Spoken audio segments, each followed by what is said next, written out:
가장 손쉽게 중국을 무너뜨릴 수 있는 거는 금융이에요. 사람들은 이제 부동산 투자를 할 때 아파트 투자가 안전하다고 생각을 합니다. 그렇죠. 네. 근데 아파트 투자가 가장 위험합니다. 미국 주식을 갖고 기회를 노려야죠. 그리고 반드시 리밸런싱과 말뚝박기를 갖고 기회를 노려야 돼요.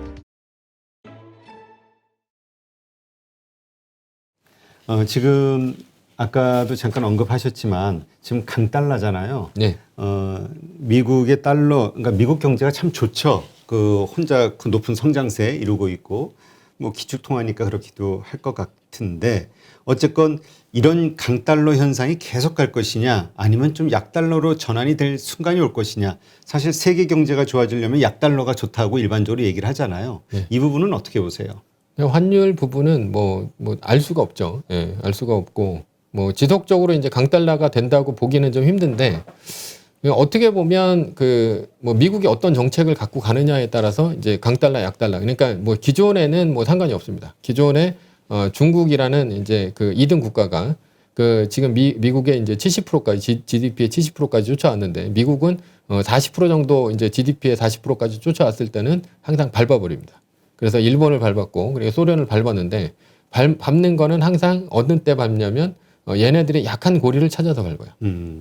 그렇기 때문에 그 소련을 밟을 때는 소련 같은 경우는 이제 오일 쇼크로 굉장히 이제 기름값이 많이 올랐잖아요. 70년대. 그래서 얘네들이 방만한 국가를 이제 경제를 갖고 그렇게 했습니다. 그렇기 때문에 사회복지가 굉장히 넘쳤어요. 80년대 초반이라 하더라도. 그러니까 딱 봤을 때 뭐냐 얘네들은 사회복지가 굉장히 넘치고 그리고 방만한 경영을 한다라는 거예요. 그러면 얘네들은 저유가로 가면 망하겠구나 이런 생각을 해요. 그래서 85년도에 그때 이제 북해 유전이 터지고 노르웨이에서 유전이 터지고 막 이런 상황에서 사우디한테 시켰겠죠. 그래서 유가를 내립니다. 그러면서 이게 치킨 게임에 들어가요. 그러니까 그동안은 이제 러시아, 그러니까 소련도 그 당시에는 산유국이었으니까. 그렇죠. 지금도 산유국이고. 그걸 가지고 먹고 살았으니까. 네. 그래서 그때 3제 호황이 옵니다. 저달러, 저금리, 그리고 저유가. 그래서 우리나라 그때 성장한 것이죠. 그렇죠. 그래서 이제 소련은 결국 91년도에 망했고요. 그리고 일본 같은 경우도 보면 얘네들이 미국에 의존하는 경제였다라는 거예요. 그러니까 미국은 환율을 올려버리면 그 다음에는 일본은 환율을 이제 환율을 내리는 거죠. 미국 입장에서는. 그래서 엔화 가치를 이제 절상을 시키면 미국에 수출을 못하죠. 그러면 수출을 못하니까 내수를 살립니다. 내수를 살리면서 내수 경기 부양을 지속적으로 하는데 문제는 뭐냐면 그러면 버블이 생긴다라는 거예요. 그래서 부동산 버블과 주식 버블이 있었는데 그때 당시에 뭐 미국이 이제 바젤 1을 발효를 해요.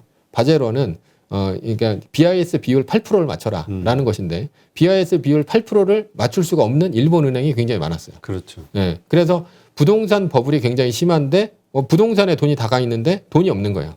그래서 만기가 돌아오는 부동산을 족족 어떻게 했냐면 전부 갚아라라고 했습니다. 그러면서 부동산이 갚다 보니까 시장에서 계속해서 팔리게 되고 시장에서 팔리게 되니까 부동산 가격이 떨어졌죠.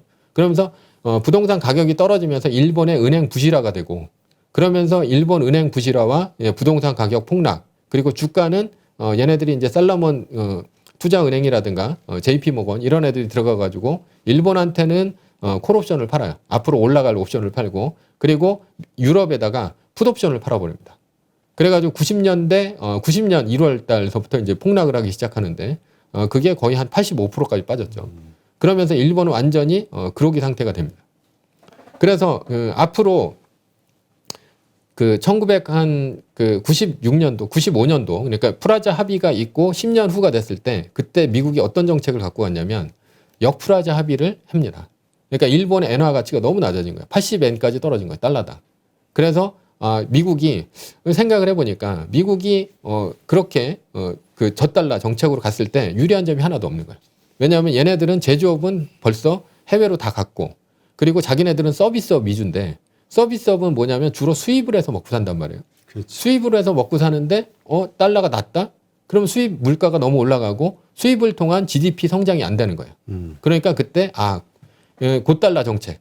그러니까 역프라자 합의로 해서 저달러가 아니라 곧달러 정책을 갖고 갑니다.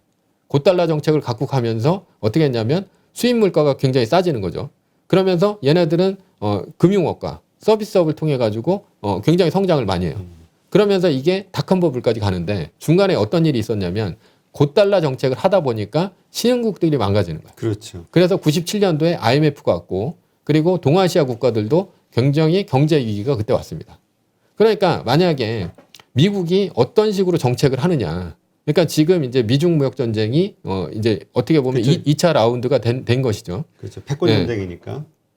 그러니까 그 2000년대 초반서부터 이제 WTO에 이제 중국이 들어오면서 2008년도에 중국이 크게 뭘 이제 생각을 하냐면 이게 미국의 시스템이 아닌데라고 생각을 하는 거예요. 자기네들이 배워오고 앞으로도 배워갈 시스템이 미국의 시스템이라고 봤는데 은행 리스크가 너무 큰 거죠. 거기다가 이제 오바마 대통령이 되면서 무슨 부탁을 했냐면 니네들이 내수 경기를 좀 살려서 그래서 세계 경기를 좀 살려줘라. 그래가지고 그때 당시에 중국이 엄청난 경기 부양을 합니다. 내수 경기. 그래서 뭐 철강 가격 뭐 이런 가격을 엄청나게 올려버려요. 올리는 게 아니라 그때 당시 철강을 통해 가지고 GDP 발전 그리고 부동산 발전을 엄청나게 합니다. 그렇죠. 그래서 뭐 2선 도시, 3선 도시로 해가지고 도시를 확장을 시켜요. 그러면서 어떻게 됐냐면 결국은 현재 홍다 사태가 벌어지게 된 원인이 2008년도, 2009년도서부터 시작해가지고 얘네들이 기업 부채가 굉장히 늘어나는 거예요. 그렇죠. 그러니까 미국은 문제가 되는 게 재정 적자, 그래서 정부 부채가 문제가 되고 중국은 기업 부채가 문제가 되고 그리고 한국은 가계 부채가 문제가 됩니다. 그렇죠. 네. 그래서 얘네들의 약점은 뭐냐? 현재 그런 원자재도 약점이 있긴 하지만 가장 손쉽게 중국을 무너뜨릴 수 있는 거는 금융이에요. 그러니까 현재 중국이 갑자기 왜 헝다를 갖고 이런 디레버리징을 시작을 하냐라고 봤을 때는 중국도 알고 있는 것이죠. 뭘 알고 있냐면 지금이 가장 디레버리징 하기에 가장 좋은 시점이다. 왜냐하면 양적 완화와 제로 금리를 하고 있는데 그 상황에서 디레버리징을 하면 부채를 줄일 수가 있고 그리고 미국이 기초 체력이 높아지면 그때서부터는 고달러나 아니면 고환율 정책 그리고 금리를 높게 갖고 가면서 신흥국들에 있는 돈을 빨아들이면 그때 만약에 디레버리징을 했다 그러면 중국은 완전히 망하는 것이죠. 그러다 보니까 미국 같은 경우는 지금 현재 양적 완화 제로 금리일 때 중국이 디레버리징을 하면서 헝다 사태가 생겼는데 헝다 사태가 생겼을 때 가장 문제가 되는 게 외환 달러입니다. 그러니까 외화 빚이 한 10% 정도가 있고 나머지는 전부 그 인민은행이 벌인 그 내수 그러니까 뭐 위안화 채권이라는 것이죠. 근데 위안화 채권은 아무리 많아도 상관이 없습니다. 그렇죠. 내부 거니까. 인민은행이 돈을 찍어가지고 갚으면 되는데 문제는 10%예요.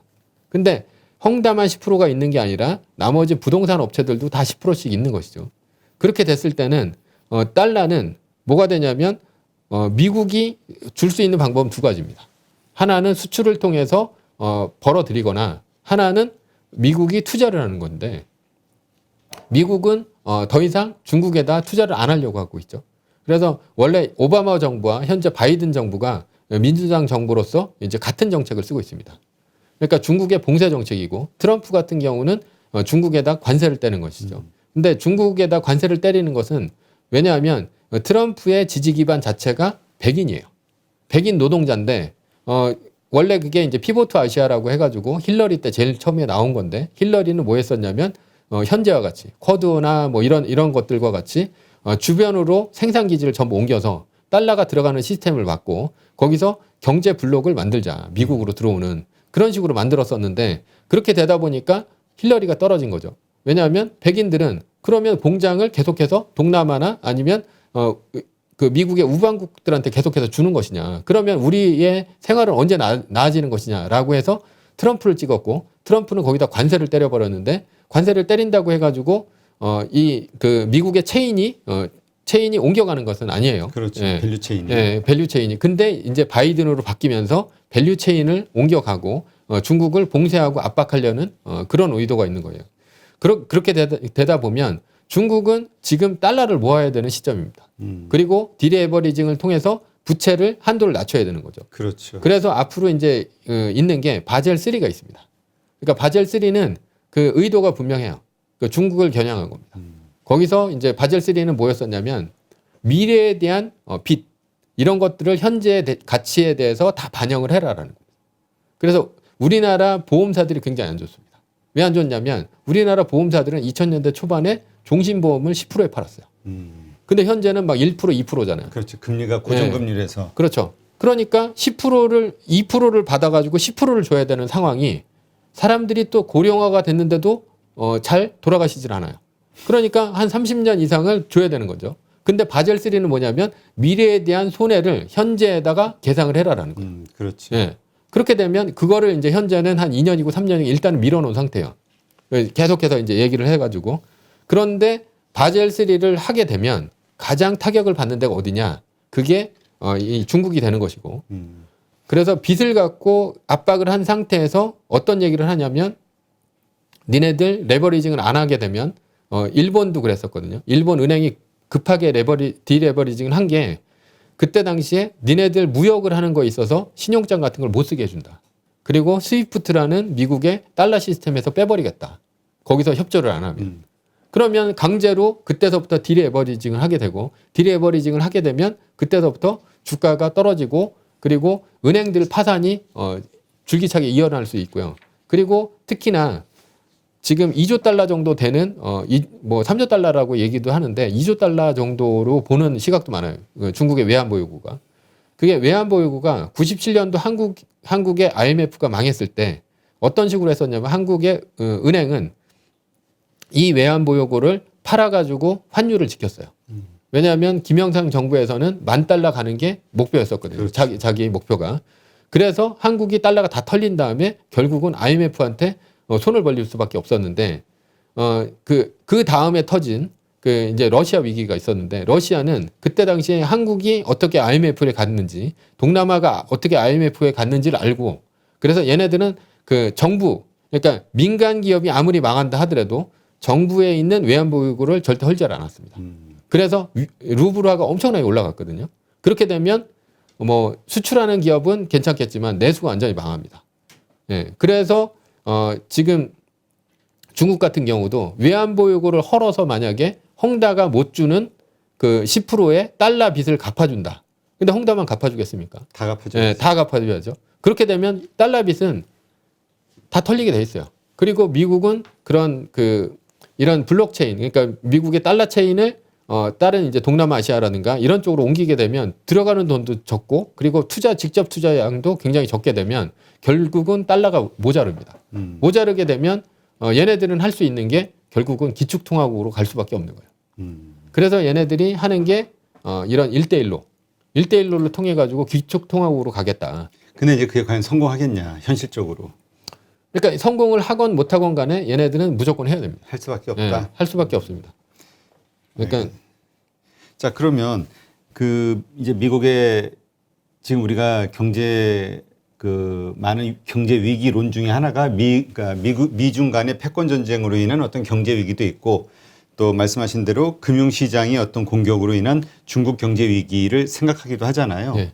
그리고 이러한 것들 때문에 우리도 연쇄적으로 가까이 뭐 충격을 받을 수밖에 없으니까 그러니까 투자하는 사람들 입장에서는 상당히 중요한 문제인데 그럼 이게 현실적으로 우리가 고민을 하면서 투자에 신경을 써야 될 만큼 긴박한 상황이냐 이거는 어떻게 보세요? 긴박한 상황이 올 수도 있고요. 그럴 때는 오히려 저는 이제 위기를 기회로 삼아야 된다 이렇게 보고 하긴 있습니다. 뭐 예. 우리 IMF 때 생각하면 우리는 이미 가지고 있는 많은 기업들 무너지고 한국 경제 무너지고 환율 뭐 폭락했지만 그게 또 외국인들에게는 돈을 버는 계기가 됐잖아요. 네. 그러니까 저는 이제 어떻게 보고 있냐면 그럴 때 이제 강남 아파트를 살 수 있는 기회가 온다 이렇게 보고 있어요. 아 우리도 네. 만약 충격을 받아서 떨어지니까 그러면 이제 어떤 식으로 이제 기회가 오냐라고 했을 때는 특히나 이제 사람들은 이제 부동산 투자를 할 때 아파트 투자가 안전하다고 생각을 합니다. 그렇죠. 네. 근데 아파트 투자가 가장 위험합니다. 부동산 투자 중에서. 아 그래요? 네. 왜요? 왜냐하면 아파트는 KB 시세가 있어요. KB 시세가 있기 때문에 이 KB 시세는 반드시 떨어지면 갚아야 됩니다. 원리금을 갚아야 되는데 다른 이제 상가라든가 빌라라든가 저는 이제 예전서부터 2005년도서부터 이제 재테크를 이제 부동산서부터 시작을 했고요. 15년 이상을 부동산을 했습니다. 그러다가 2016년도서부터 주식과 부동산을 이제 번갈아 가면서 하다가 최근에는 주식을 이제 1등 주식을 갖고 이제 투자를 하고 있고요. 그렇기 때문에 저는 이제 부동산 책도 한 7권 정도를 냈어요. 그러니까 부동산 쪽에서도 어느 정도 저는 이제 산전수전 어느 정도 겪었다. 그래서 2008년도 이전에 부동산 카페는 별로 없습니다. 왜 없냐면 그때 다 망해서. 네, 부동산은. 그러니까 뭐 갭 투자한다, 뭐 한다 해가지고 뭐 백채가 있다, 뭐 이러잖아요. 그때 다 날라갑니다. 예. 그때 레버리징 썼던 애들, 그런 애들은 전부 날라가게 돼 있어요. 10년에 한 번 오는데 2020년 3월에 코로나 위기 때 한 번 왔었어야 됐어요. 그랬는데 그때는 아무런 그러니까 뭐 어떤 누구의 잘못도 아니었어요.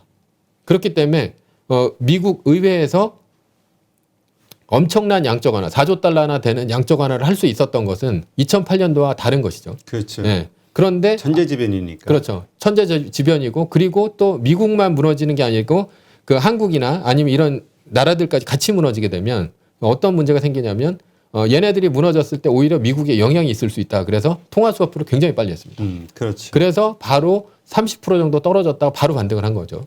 그런데 만약에 어떤 기업 때문에 아니면 또 금융위기 때문에 왔다면 그거는 미국의 국민들이 절대 의회에다가 이거를 무조건 해라 라고 얘기를 안 할 가능성이 크고 그때는 한 30%씩 빠질 수 있어요.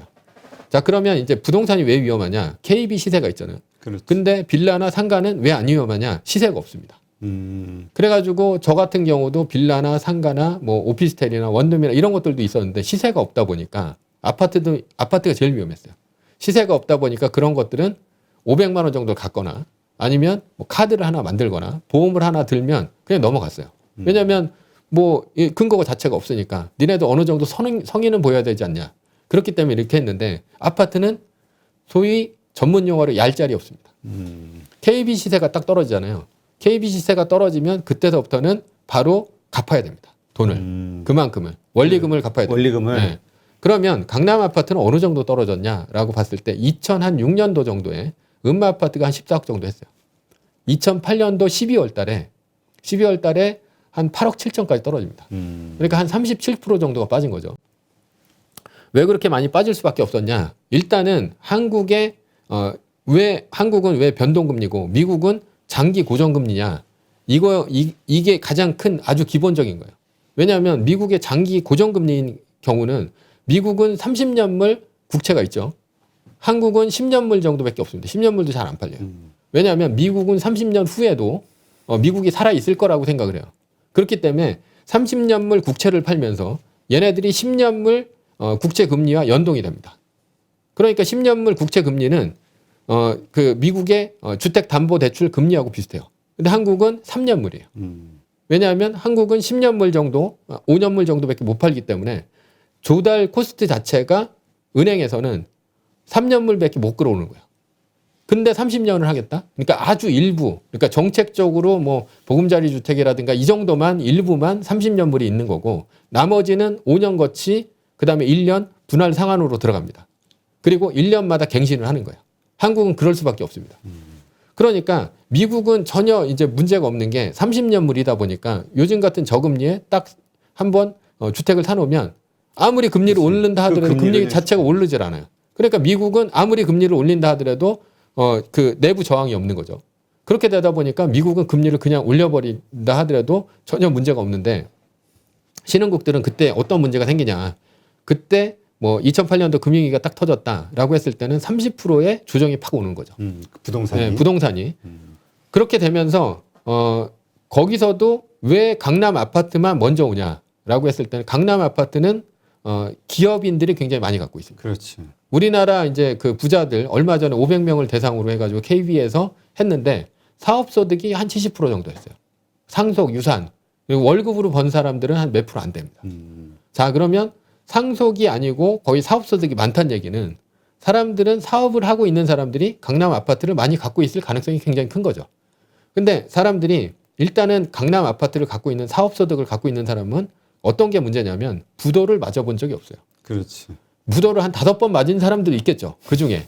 그런데 부도를 한 번도 맞아본 사람이 없는데 갑자기 그런 위기가 닥쳤다. 그랬을 때는 달러빚이나 엔화빚을 많이 갖고 있는 사람들이 많을 테고 그리고 갑자기 원금 상환도 해야 될 테고요. 이 부채 비율이 너무 올라가다 보니까 거기다가 달러로 갚아야 되는 경우가 생깁니다.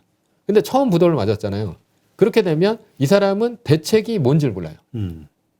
그래서 한 2번 정도나 3번 정도 부도를 맞은 사람은 일단 사업을 시작할 때 혼자 사업을 시작하고요. 모든 재산은 와이프 앞으로 돌려놓습니다.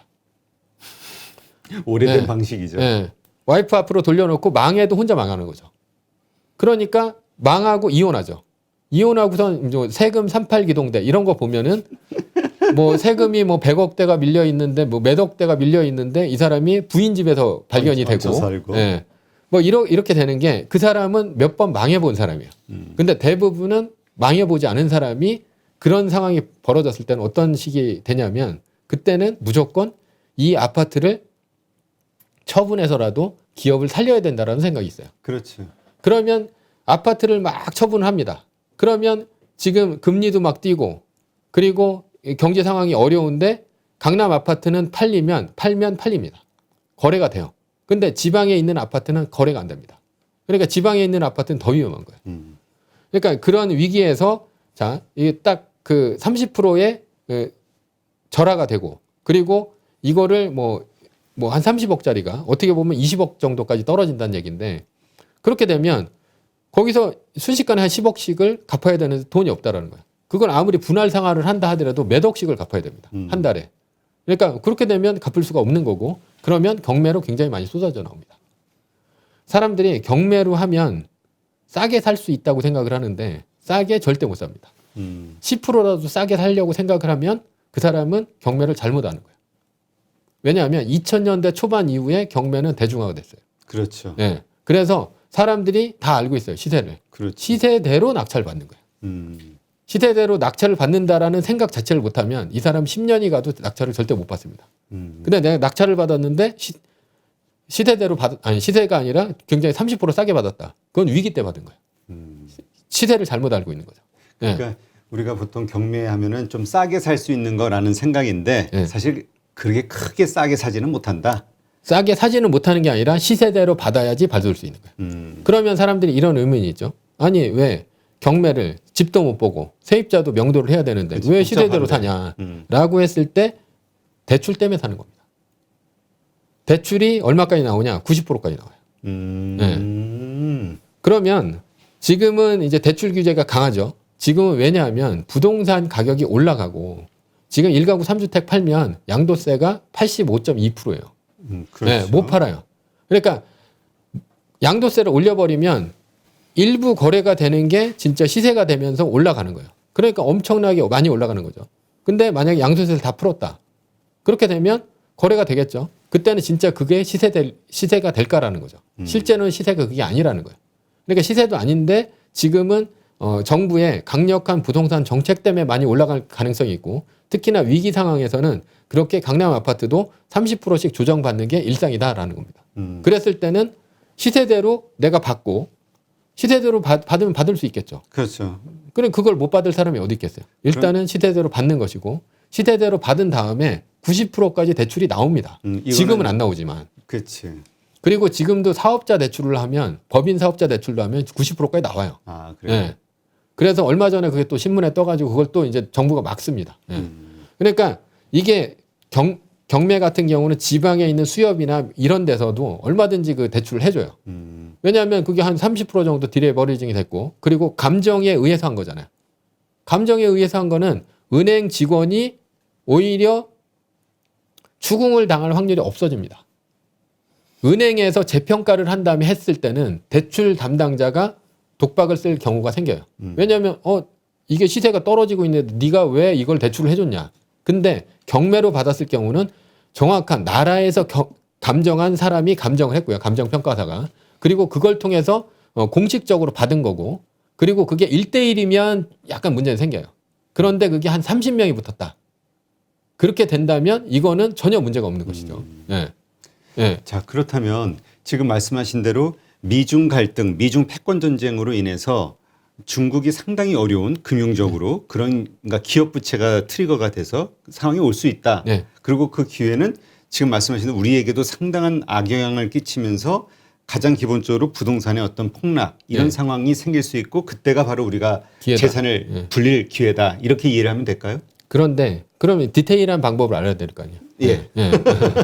디테일한 방법. 거기까지만 얘기하면 화내죠. 예. 시청자들이. 예. 그렇죠. 왜냐하면 90%까지 떨어졌을 때 어떻게 해야 되냐면 그때 90%까지 그러니까 90%까지 떨어지는 게 아니라 30% 떨어졌을 때 20억이면 90%까지 대출을 받는 거야. 그러면 뭐 한 18억 정도를 대출을 받았겠죠. 그리고 월세를 놓는 거예요. 그러면 월세 보증금은 한 2억 정도 받습니다. 네. 예. 그리고 월세의 이자가 이 이자하고는 다를 수 있어요. 그러니까 이자하고 이 월세하고 100% 차원을 못 시키겠지만 실제로는 어느 정도 월세로 이자를 감당을 하겠죠. 그리고 시간이 흘러가면 이게 경제가 다시 살아납니다. 경제가 살아나면 그때서부터는 전세를 놔도 됩니다. 왜냐하면 전세가가 매매가를 넘어가니까. 그렇지. 예. 그러면 전세가를 놓고 그리고 그때는 이제 종부세니 뭐니 이런 것들도 거의 없어져요. 2000년대 초반과 2008년도 금융위기 이후에는 어떤 상품들이 생겼냐면 정부에서 하도 부동산을 안 사니까 양도세 면제 상품이 있었어요. 2012년도에 진짜로 하우스포어가 많았을 때 양도세 면제 상품이 있었어요. 그러니까 오히려 그때는 아파트를 사면 양도세가 면제예요. 그러니까 얘네들은 그런 식으로 그러니까 전세를 놓고 전세가는 또 올라갑니다. 그러면 그걸 갖고 재산세와 종부세를 내면 됩니다. 그리고 종부세는 굉장히 많이 떨어질 거예요. 지금은 오히려 예전에 2%였다가 지금 6%까지 올라갔거든요. 그래서 헌법 소원 들어갔습니다. 예. 그러니까 그럴 때가 기회가 되는데 그러면 이때 어떤 자산을 갖고 있어야 되느냐. 그렇죠. 근데 우리가 현금을 갖고 있으면 가장 좋은 기회가 되겠지만 현금은 뭡니까? 현금은 지금 언제 올지도 모르는 공황 때문에 10년씩 기다릴 수 있잖아요. 그렇죠. 예. 그러니까 현금을 갖고 있으면 안 되고 그럼 자산에다 투자해야 되는데 한국 주식과 한국 부동산과 미국 주식이 있습니다. 미국 부동산 사기 힘드니까. 한국 부동산은요, 같이 떨어집니다. 그렇죠. 예. 팔아서 살 수가 없어요. 그렇죠. 그러니까 왜냐하면 그때 나중에 이거 빨리 현금화해서 그렇게 떨어진 폭락한 자산을 사야 되니까 네. 그런 유동성도 좋아야 될 거고. 그렇죠. 그리고 두 번째, 한국 주식은 일단은 삼성전자도 같이 떨어집니다. 그리고 나머지 잡주는 팔 수가 없어요. 2008년도 금융위기가 터졌을 때는 30일 하한가 맞은 애들도 있어요. 아, 엄청나요. 예, 왜냐하면 계속해서 이제 기관들이 팔아버리니까 개인은 못 파는 거예요. 그냥 장이 시작하자마자 하한가 이렇게 맞으니까 증권사 직원들이 출근하고 바로 당구 치러 갔다고 그러더라고요. 왜냐면 할 일이 없으니까 그냥 하한가 하면서 사이드카 막 이렇게 뜨고 막 이러니까 아예 뭐 거래가 안 되니까 그런 식으로 한 거예요. 그러면 한국 주식도 소용이 없는 거죠. 근데 미국 주식을 하면 미국 주식은 환율이 반대로 움직이죠. 그렇지. 위기 상황에는 오히려 더 그 달러 가치가 뛰니까. 그렇죠. IMF 때는 뭐 한 900원, 700원이었다가 2,000원까지 올랐고 그리고 뭐 2008년도 금융위기는 1,100원이었다가 1,600원까지 올라갔습니다. 그러니까 한 50% 정도 올라가는 거예요. 그런 상태에서 뭘 해야 되냐 반드시 2.5% 떨어질 때마다 팔아가지고 현금을 마련하고 예. 그리고 그 돈을 갖고 달러를 갖고 원화로 바꾸는 것이죠. 원화로 바꾸고 많이 바꿀 필요도 없습니다. 2억 정도만 바꾸면 돼요. 아니면 3억 정도만. 취득세 정도 낼 정도로만. 그리고 주택은 취득세가 좀 쌉니다. 1% 정도 오니까. 그러니까 한 2억 5천 정도만 바꿔가지고 그걸 갖고 강남 아파트를 사고 그런 상태에서 전세를 놓고 기다렸다가 비과세 요건이 됐을 때 또 팔고 다시 기회를 또 노리는데 미국 주식을 갖고 기회를 노려야죠. 그리고 반드시 리밸런싱과 말뚝박기를 갖고 기회를 노려야 됩니다. 그때 팔아서 떨어질 때 팔아가지고 현금을 갖지 않으면 그러니까 2020년도 그때 코로나 위기도 30% 빠졌는데 개별 주식은 50%씩 빠진 것도 있거든요. 그렇지. 그럼 그걸 팔아가지고 아파트를 산다? 말도 안 되는 얘기죠. 내 것도 떨어졌는데. 그렇지. 예. 그러면 문제는 이런 상황. 그러니까 말씀하신 대로 미중 문제로 인해서 미중 그 패권 전쟁으로 인해서 이러한 일이 과연 올 가능성이 얼마나 될 것이냐 이게 중요한 거잖아요. 그게 상당히 높다고 보시나요? 올 수도 있죠. 예, 올 수도 있는데 지속적으로 지금 자산 가격이 올라가고 있잖아요. 네. 계속해서 올라갈 수는 없죠. 언젠가는 한번 트리거가 돼서 떨어질 수는 있겠죠. 아, 예. 그거는 그 말씀은 꼭 미중 문제만이 아니더라도 이 세계 경제 지금 사실 많은 분들이 부채의 바다 위에 떠 있다. 우리 사실 2008년 이후로 계속 부채로 지금 연명하고 있는 거잖아요. 네. 지금 거기다 또 엄청난 부채가 이번에 새로 생겼고 이 부채 문제가 터질 수밖에 없다. 공황이 올 수밖에 없다. 이렇게 보시는 그렇죠. 건가요? 예, 한 번은 공황이 올 수밖에 없죠. 예, 그게 이제 어디가 됐건. 그러니까 트리거가 중국이 될지 뭐가 될지. 그런데 이제 한국은 모든 악재를 다 반영하다 보니까 한국은 상대적으로 올 가능성은 높고, 그러니까 미국이 위기가 오면 한국은 반드시 위기가 옵니다.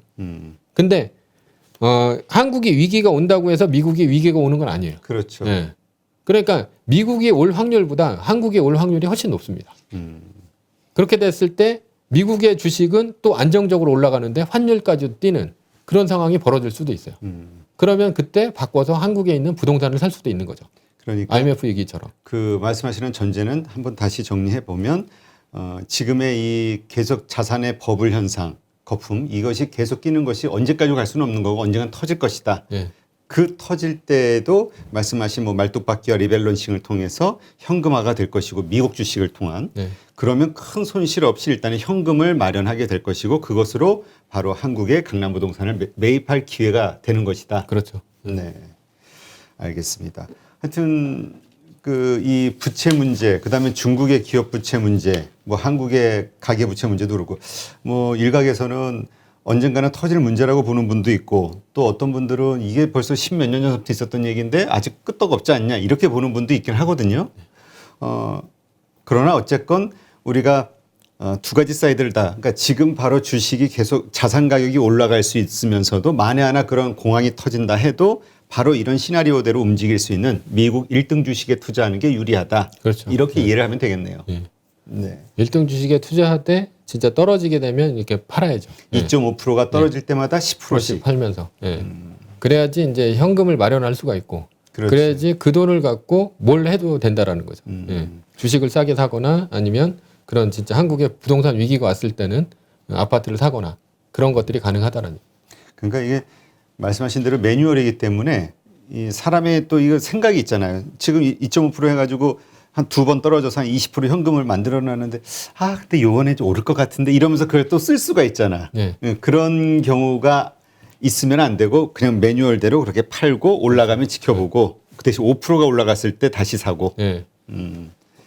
알겠습니다. 네, 뭐 이거 뭐 책이 두 권으로 나온 것처럼 부의 체인저 세상은 어떻게 바뀌는가 내용이 방대하기 때문에 일단 우리 김장섭 그 저자님은 뭐 일단 뭐 글로벌리 그 여러 가지 그 경제 상황들을 다 점검하면서 그 뭐라 그러지 변수를 생각하면서 이야기를 하시기 때문에 한번 자세히 정독을 해야 아마 정확한 어떤 인사이트를 얻지 않을까. 근데 뭐 지금 말씀하신 것만으로도 어떤 말씀이신지 저는 이해가 되네요. 그 매뉴얼대로 하자. 지난번 3% 마이너스 3% 때는 매도를 하자 전부. 요거를 이제 업그레이드한 이제 현실적으로 일어난 여러 가지 일들을 바탕으로 이렇게 이해를 하겠습니다. 네, 하여튼 요즘 뭐 자산을 불리는 것과 관련해서 정말 재테크 많은 분들이 관심이 크죠. 근데 또 생각대로 주가라는 게 올라주질 않기 때문에 또 힘들어 하시기도 하고 그래서 또 미국 주식에 대한 관심이 커지는 시점이기도 한데 한번 새로운 각도에서 새로 생각해 볼 수 있는 그런 시간이었던 것 같습니다. 오늘 좋은 인사이트 이렇게 함께 해주셔서 고맙습니다. 네, 감사합니다. 수고했습니다.